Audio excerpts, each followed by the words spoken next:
The Walking Dead Destinies is the best game I've played this year. And no, it may not be because of its riveting gameplay or cinematic cutscenes, it's just so bad it's good. And as a Walking Dead fan, let's get this 100%. We wake up from a coma in the hospital as Rick Grimes.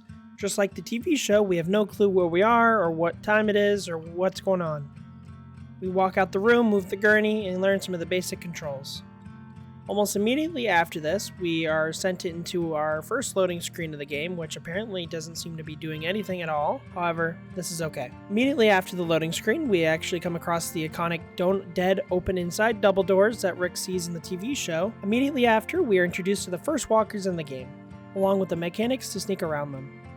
Towards the end of the hospital act, we are greeted with the outside of the hospital, which is covered in walkers. Our goal is to reach the metal gate the other side of their area and complete the hospital and escape. In order to get the first achievement of the game, we must successfully sneak through the whole area outside the hospital without being detected by a walker. This can be done by going behind their backs and hiding in the convenient smoky areas while they pass, along as using bottles if need be to distract the walkers. Before I move on, I want to note one of the major downsides of this game is that there's no level select. There are a lot of missable achievements in this game, and besides a couple automatic saves in different time windows in the level you're in, there's no way to go back into missions after you finish them. This means we must be cautious to get all the achievements we can while we go through each and every level in one fell swoop.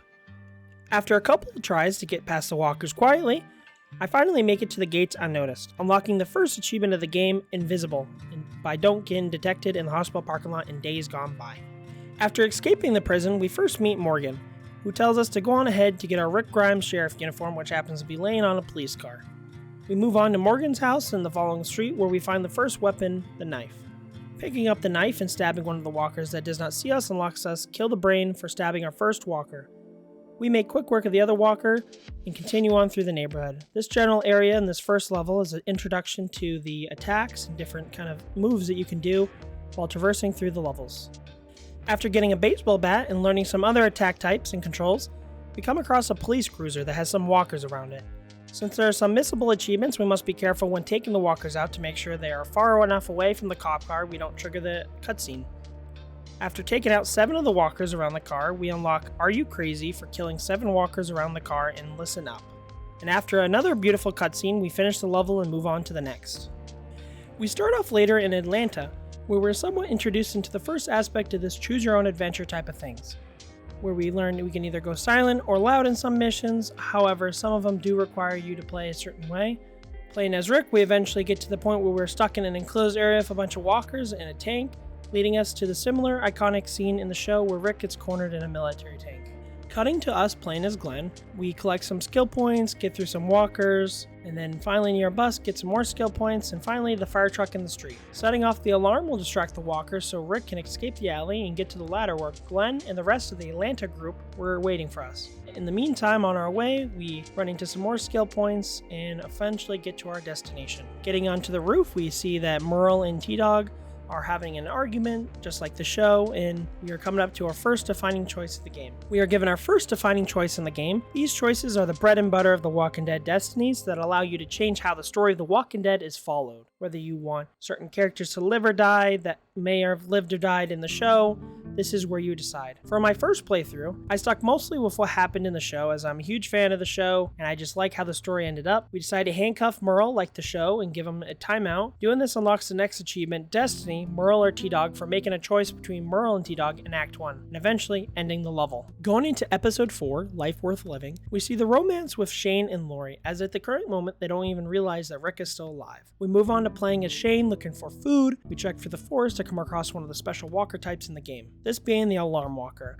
A walker covered in chains that will scream and make noise when you are detected and will enrage nearby walkers to move faster and I believe attack faster as well. We then come across the next area that is open and filled with walkers, which contains a large majority of the food that we must gather. This part of the level we work towards the next achievement before getting the food, as it is missable once we get past this level, and in order to unlock it we must stab 10 walkers without being detected, and once we do so we unlock Getting By Well for stabbing 10 walkers undetected and Life Worth Living. We then collect the rest of the food needed and head back to camp, finishing the level. Immediately after Rick is reunited with Lori and Carl in the camp after getting back with the Atlantic group, we are introduced to our first HQ, the Survivor Camp. In between some of the levels, you are introduced to the HQ areas where you can resolve conflicts between survivors, which can grant you skill points, as well as send people out on missions that will result in more skill points, called expeditions. Moving on to episode 5, Overrun, we must get to the camp as walkers are attacking. Upon entering the camp, we make a good decision for Daryl, who is on the run, unlocking good call for making a good expedition call. We must escort Lori to the RV to keep her safe. On the way to doing so, we unlock Sheriff for killing 6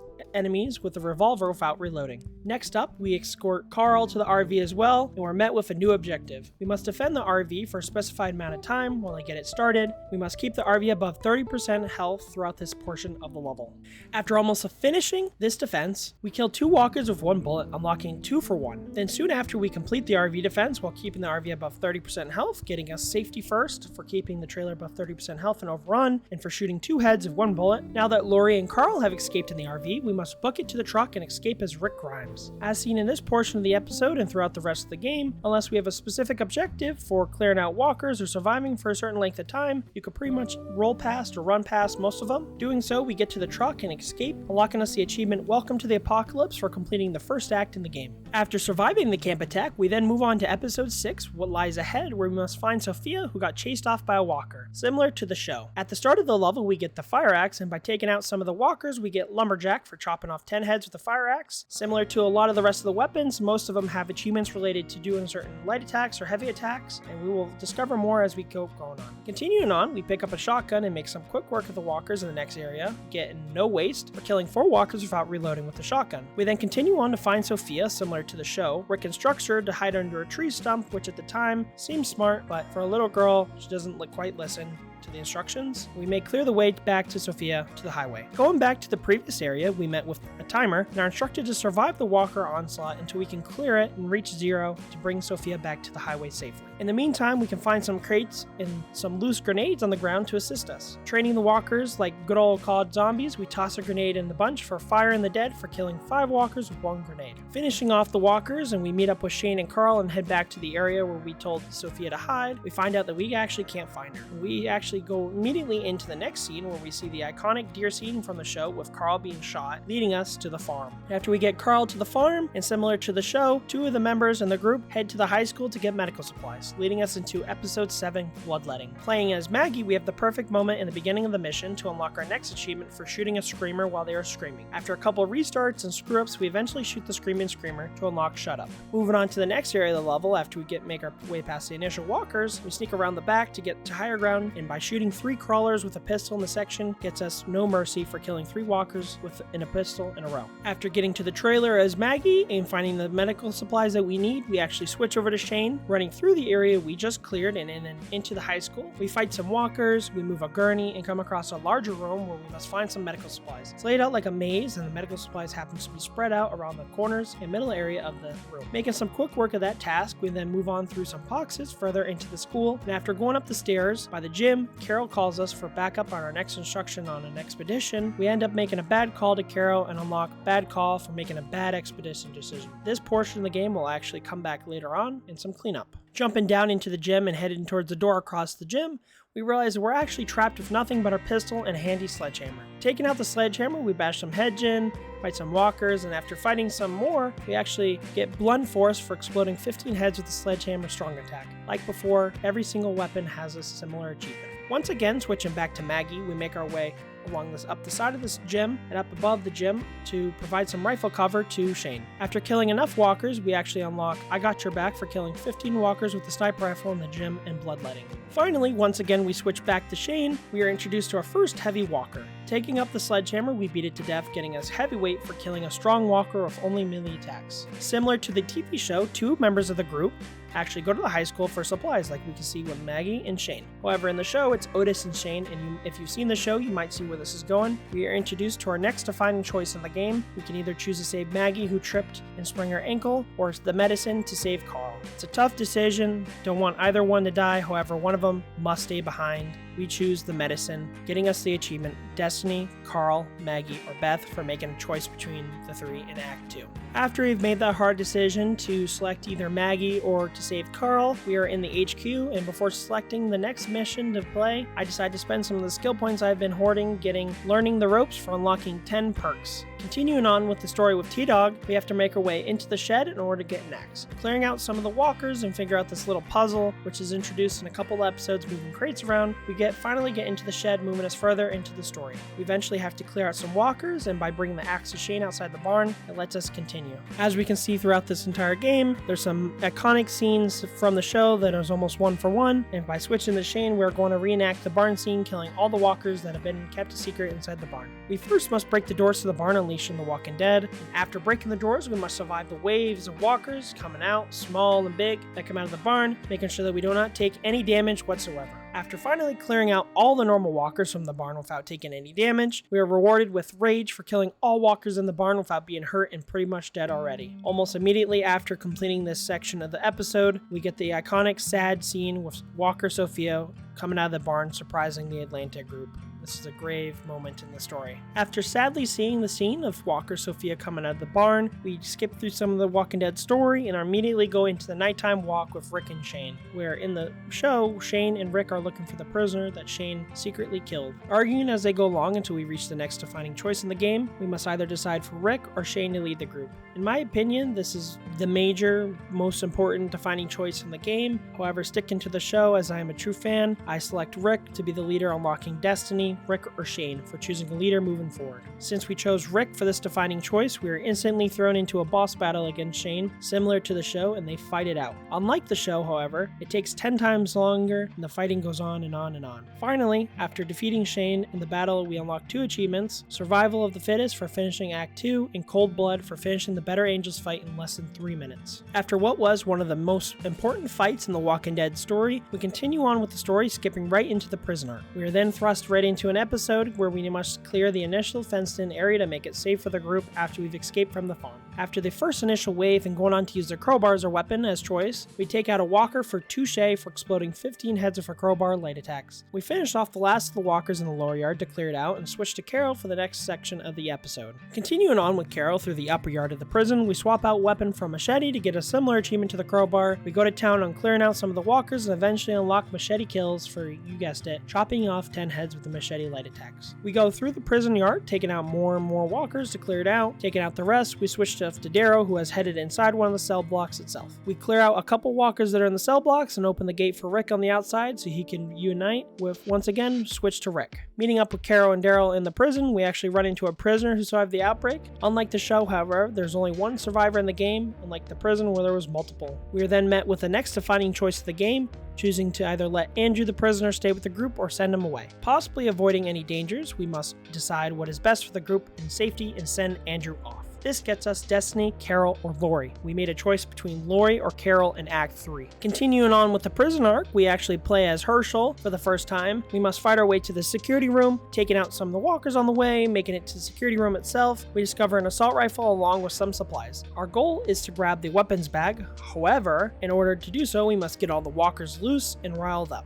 Taking out 2 big guys, we secure the weapons bag and head out for our brave escape. On our way out, we actually run into all the walkers that have been led to us by the noise and lights, as well as opening a lot of the jail cell doors by grabbing the weapons bag, and we slowly get chased down and cornered into a room, gathering more and more walkers. We get backed into the room and pick up our assault rifle to fight back, mowing down the group of walkers. If the gun gets us, now we're talking, for mowing down 5 enemies in 10 seconds with the assault rifle and sick. We then continue on to take out walkers and make our escape, finally after eliminating a bunch of walkers located in the cell block. Once again, continuing with the Walking Dead story in episode 13, Killer Within, we see Andrew, the prison survivor, starting up the alarms and sirens, speakers, attracting the walkers towards the prison. This is very bad. Playing as Rick, we go through the prison yard, destroying as many alarms as we can. We can already see that the yards have filled up with walkers attracted by the sounds. We take out the rest of the alarms that are going off as well, as clear out all the walkers that are straggling along. Finally, we then head into cell block C to find Andrew to put a stop to this madness. After chasing Andrew throughout the prison in different areas fighting walkers, we eventually end up in the generator room. Now, I just need to stop and address this fight. All I could think of was what what the fuck. This has been my absolute least favorite part of the game. This mess of a boss fight where we somehow end up in a massive warehouse of a room, completely in the middle of the prison, it seems like, sealed off completely from the outside. There's no windows or doors besides the one we came in. Inside, there's like 10 plus generators, all causing some messed up minigame, like where we must fight to jump place to place to turn them off, as there's magically a horde off in the distance that was going to hear them. Perfectly circular fires on the ground and the walkers appearing out of nowhere, which doesn't make any sense. I can only imagine that without the fog, we'd be in a simplistic room. It didn't look like it had any design whatsoever besides the generators. This fight with the smoke almost felt like a cop-out for what it could have been so much better as seen in the show. Finally, after turning off the generators for what seems like the 20th time, we actually finally finish the fight with Andrew, who has eluded us in this empty room for some reason, and after this hassle of a fight, we make it back to Lori, discovering that she died while giving birth. Episode 14, Take Care of Us, starts us by playing as Daryl. We must fight other survivors to track down supplies the prison group needs, continue on fighting and collecting all the supplies that we need until we reach our goal. After getting all the supplies, we are tasked with getting baby formula, and almost immediately as we reach the baby formula, we get a radio call from Glenn. He succeeded in his expedition and actually unlocked us an achievement, Plan Ahead, for succeeding in 5 expeditions. And finally, after getting the baby formula, we actually come across a strange woman who's fighting the same people we fought. We go to help her out. We fight off the other bad guys and help her survive the ambush, and eventually switch to Michonne, who goes back up above. We can see that Daryl has been kidnapped and captured by the goons, and we must find a way out of the building. Killing some more of these bad guys, we finally make it to an exit and unlock us Kill the Dead for finishing Act 3. Starting off in episode 15, Walk With Me, we are introduced to Woodbury, the buggy town. Playing as Michonne, we are introduced to the governor and Merle, who we haven't actually seen since episode 1. We get a tour of Woodbury from the governor, seeing all the sights, defenses, architecture, and there's also an achievement that we must kind of go for while we're in this level and tour, for collecting all the skill points, which just happen to be lying around the tour. For some reason, after multiple restarts of the level and looking at multiple guides, I couldn't get this achievement to pop whatsoever.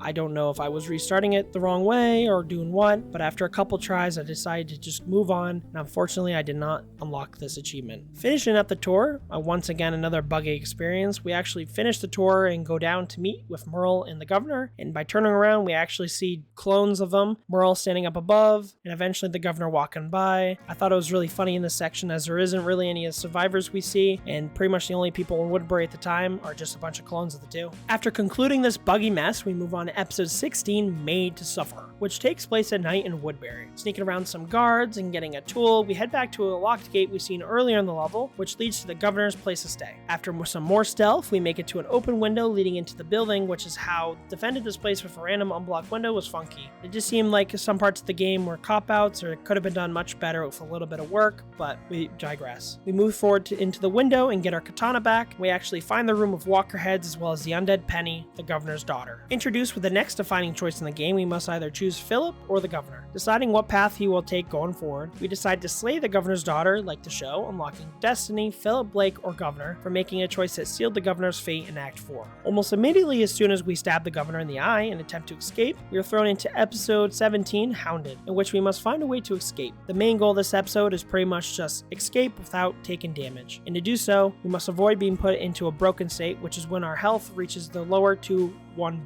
health bars. Being able to dodge and run past a lot of the enemies makes this very easy to do. We eventually get to the gate, and running past all the walkers that break into Woodbury, we have to just get to the bus and the episode is over, popping us focused for finishing Hounded without ever becoming broken. However, after these couple buggy missions, I feel broken myself. Switching it up on episode 18, when the dead come knocking, we play as Carol. The main mission of this episode is to find and collect all the weapon cases, and we are going to war with Woodbury. And the only achievement related to this episode involves clearing the level only using a firearm. As we could go around the warehouse collecting and finding weapon cases, it works in our favor as some of them hold ammo instead of the objective, which is a win-win for me, as we need the ammo to destroy cases, kill walkers, and kill the Woodbury soldiers. This episode can be a bit tricky as we have to fight the walkers and the soldiers as well that are flooding into the room. After taking care of a lot of the Woodbury people, it becomes a lot easier to train the walkers around while searching the cases. And finally, after gathering all the cases and getting back out through where we came, unlocks guns blazing for only killing enemies enemies with firearms in When the Dead Come Knocking. If you've made it this far into the video and you want to see more videos like it, please make sure to hit the like and subscribe button. Thank you. Once again, back in Woodbury, we are introduced to the famous arena fight between Merle and Daryl in the episode The Suicide King. As we've seen, Daryl was kidnapped in an earlier portion of the game. We are tasked with fighting Merle. Getting Merle into the walkers each time drains a significant portion of his health, almost like a super attack, and unlocking not running from a fight for winning the first phase of the fight with no dodging. Through a phase 2 fight with Merle, as well as using the same strategy, and finally after the third phase, we are saved by Rick and the prison group, just like the show. We then play as Rick Grimes, Officer Friendly, and are tasked with destroying all the military vehicles in Woodbury around the area we took our tour just not too long ago. Just needing to either shoot them up or throw some grenades at them, we slowly take them out. In the meantime, we are constantly attacked by Woodbury defenders using both melee and firearms. This is a piece of cake, and after taking out the last truck and escaping from Woodbury, we are giving Woodbury for finishing Act 4 and are blessed with the iconic badass shot of the governor watching the fire. Almost immediately going straight into episode 20, Infected Without a HQ Visit, we are playing as Daryl by the outer fences in the prison. We are tasked with taking out 12 walkers on the fence to stop them from getting in, as we can see they're starting to pile up. By running to the end of the fences in this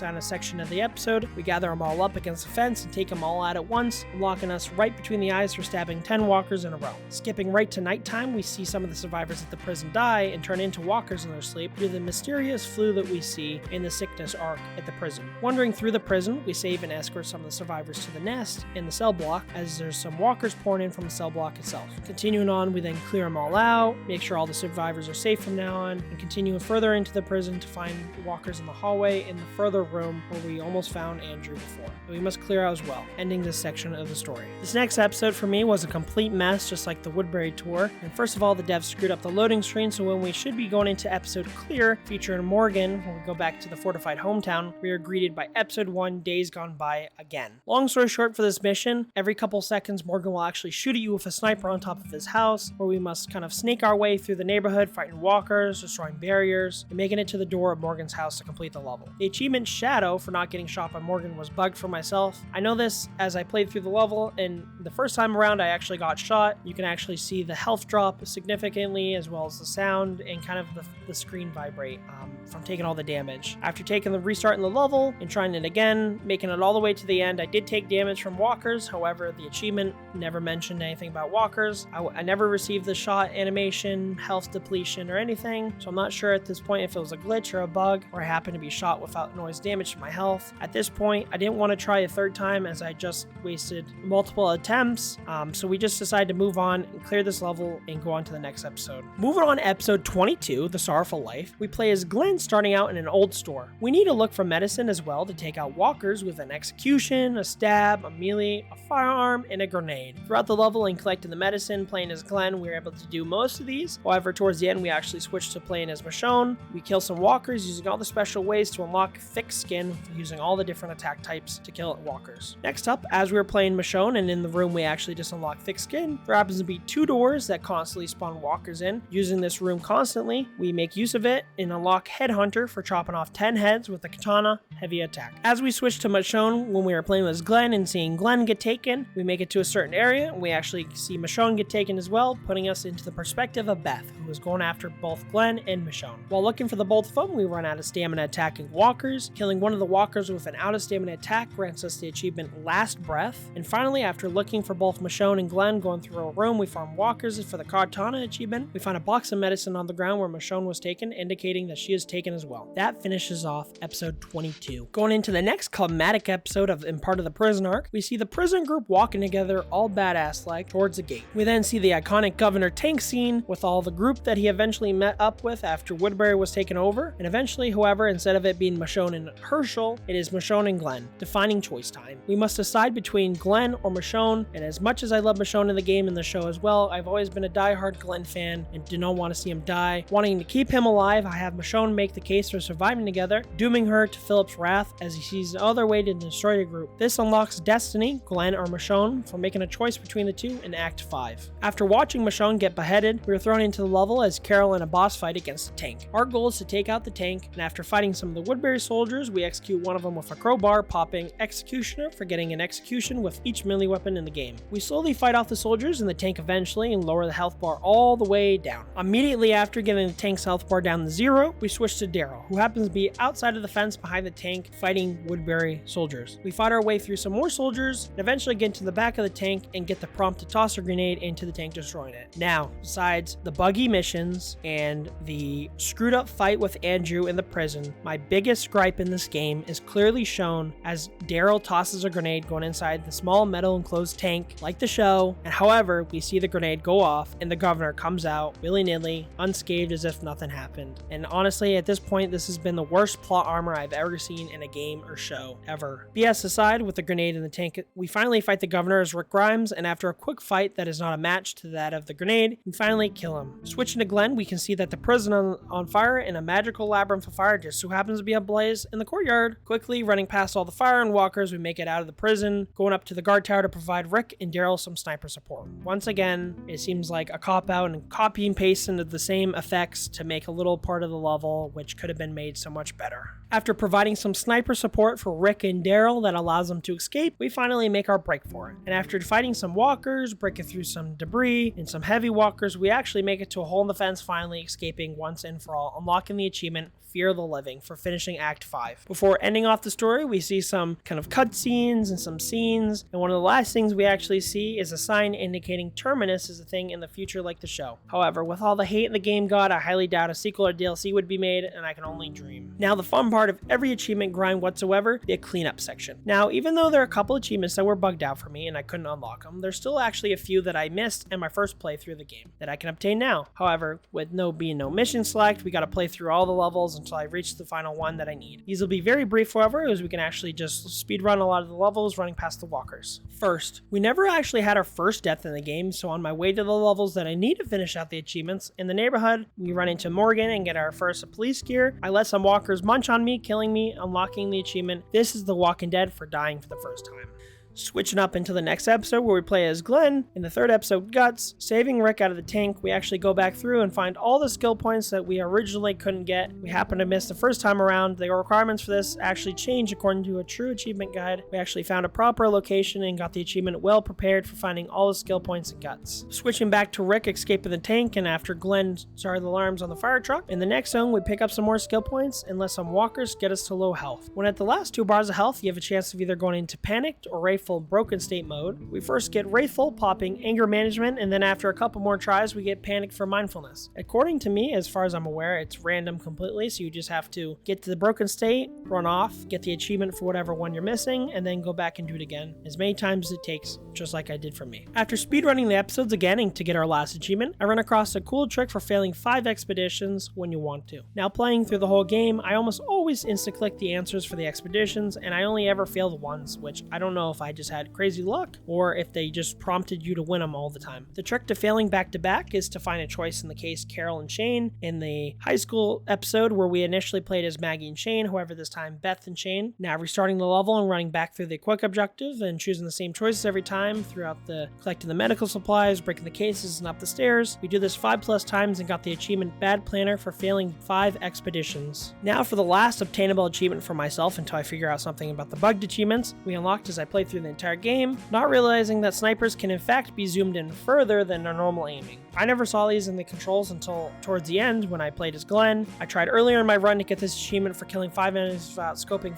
out many times, thinking it was also bugged. However, I did that many times without realizing I wasn't even aiming in. Now knowing the proper controls, we easily take out 5 walkers and unlock the last achievement that we can obtain, Zoned In. Playing as Beth this time since we chose Beth instead of Maggie. Now that I've obtained every achievement that I could in the Walking Dead Destinies besides 2 bugged ones, I will note that there's people that have actually been able to achieve these achievements. I can honestly say that the hate this game gets is not really deserved to the point it has gotten. Now, I am a huge fan of The Walking Dead, Fear the Walking Dead, all the spin-offs, comics, and games related to The Walking Dead, and that could play a huge role in my bias as well as watching the show multiple times a year, for background noise and so on and so forth. Besides the obvious bugs for certain achievements that I happen to run into, crazy plot armor with the governor and Andrew, slideshow cutscenes, which are kind of overall embarrassing, and the overall just early access feel of the game, I do think that as a Walking Dead-esque game, it does stick to somewhat to the show, and it is nice to experience some of the iconic scenes in-game in a different light. Now, my playthrough, through, I stuck mostly to the characters that were in the show, but I am sure as a Walking Dead fan that the defining choices really stood out, especially in the decisions such as Shane killing Rick early on and taking over leadership. Even with all its flaws, I would still recommend this game to Walking Dead fans that can play lower quality products without judgment. And overall, as a Walking Dead fan and overall